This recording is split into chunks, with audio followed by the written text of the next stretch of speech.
بعضی سفرها فقط سفر نیست، شروع یه داستانه و امروز اولین صفحه داستان من.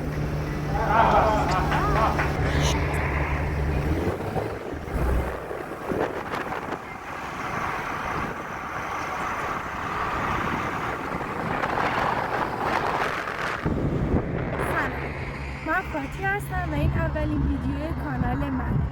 ما گفتیم چه جایی بهتر از میشان سفلا، زادگاه مادری خودم برای شما. اولین جایی که میخوایم بریم باید کجا باشه؟ ما میریم سمت یه جایی بی‌نظیر بک و یه جای خاص که حتی گوگل مپس هم میگه آبجی مطمئنی؟ ما راه افتادیم سمت روستای میشان. من همیشه عاشق سفر و معرفی جاهای دیده نشده ایران بودم. کانال ما قراره ویدیوهایی از اتفاقهای روزمره ما و زندگی دوستای ما و اطراف ایران باشه. اگه این محتوا رو دوست دارید با ما همراه باشید. این جاده همونیه که میگن تا تهش بری میرسه به خود آرامش. یا ته صخره بسته به شانسش. بذار مخاطب نترسه، این اولین ویدیوه. ترسیدی یا همیشه احساس داشتم اولین فیلم ولی وقتی منم توی طبیعت خارجی وایسادم همه چیز غیرقابل.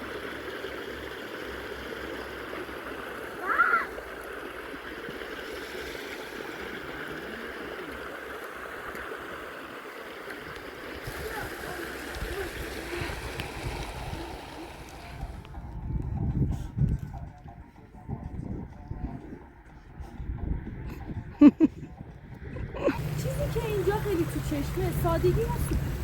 توی شهر آدم صداهای عجیب و غریبی میشنوه، ولی اینجا صدای پرنده ها، صدای باد و حتی صدای این آب روونی که از اینجا جاریه میشه. بخوریمه. یا حتی صدای دوست من. داری چی کار میکنی؟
اولین ویدیو حرفه‌ای باشه ولی طبیعت میگه نه یا کم باشه.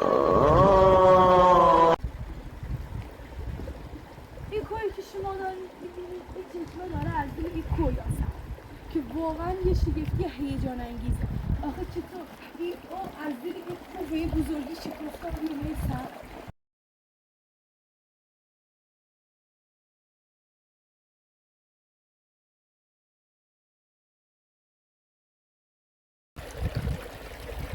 واقعا آدم این چله که می‌بینه تازه متوجه بود ایران چه جای زیبا و قشنگی داره.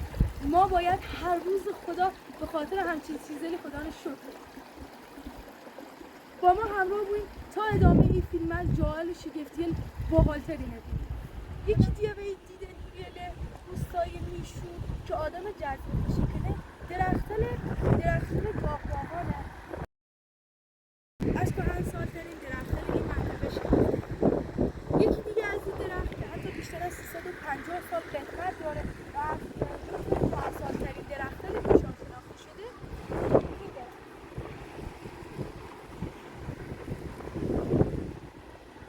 واقعا آدم داخل این همه شگفتی چقدر این با قدمت زیبا و پابرجای.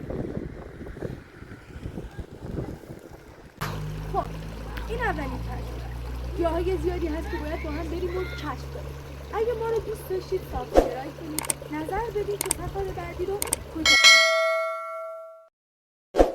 مرسی که توی اولین ویدیو همراه ما بودید. تا سفر بعدی دیگه هم راه برگشت رو بلدیم؟ آخ من چه کارم؟ من کی هستم؟